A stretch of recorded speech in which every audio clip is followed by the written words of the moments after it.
Selamat datang dalam video tutorial Zero. Dalam video ini, kita akan belajar bagaimana cara memodifikasi, menambah, atau mendelete user di Zero. Cara yang sangat mudah, yang pertama kita bisa pergi ke nama organisasi kita, kemudian kita klik setting. Oke, klik setting, selanjutnya kita pergi ke user. Jadi di sini untuk menambahkan, meremove, atau memodifikasi user. Nah, setelah itu kita bisa klik invite user. Di sini ada beberapa keterangan yang perlu kita isi. Yang pertama adalah first name, selanjutnya kita perlu isi last name, dan juga email, beserta dengan aksesnya. Untuk akses saya akan jelaskan. Yang pertama adalah ada project, kemudian ada payroll admin, dan juga ada business dan accounting. Untuk project, jadi buat teman-teman yang belum tahu, project itu adalah salah satu fitur di Zero yang memerlukan tambahan subscription. Jika kalian melakukan subscription terhadap project, kalian bisa memberikan tanda centang pada user-user yang kalian hendaki atau yang kalian inginkan untuk mengakses fitur project tersebut. Begitu pula dengan payroll admin, jadi setiap user yang kalian beri akses payroll admin akan memiliki akses untuk melihat gaji yang kita catat pada fitur peran kita. Jadi, jika kalian membuat peran, kemudian kalian memberikan informasi berupa detail gaji di sana, hanya user-user yang memiliki akses payroll admin yang dapat melakukan modifikasi dan juga melihat data-data yang ada di peran. Selanjutnya, business accounting. Jadi, untuk business accounting itu akses yang secara general diperlukan untuk melakukan transaksi di Zero. Untuk tipe-tipe transaksi yang perlu atau yang bisa dilakukan di business accounting dibagi lagi menjadi 4 bagian atau 4 subbab. Yang pertama ada invoice only, kemudian ada standar, ada advisor, kemudian ada read only.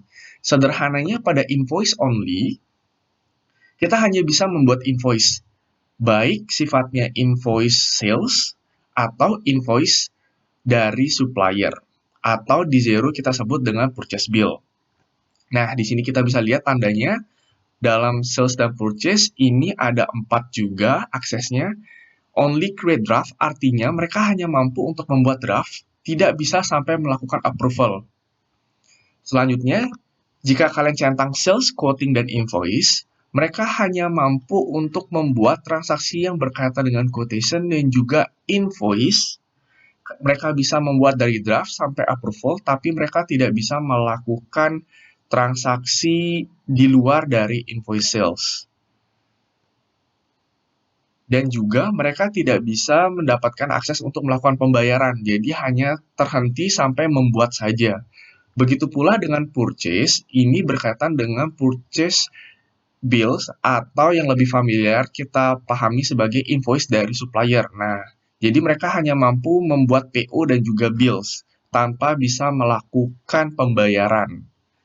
Nah, jika kalian ingin memberikan akses sehingga mereka bisa membuat invoice sales dan juga purchase bill, kemudian mereka juga bisa melakukan approval secara mandiri, begitu pula melakukan pembayaran, kalian bisa memberikan akses approve dan pay, sales, dan purchase. Seperti itu.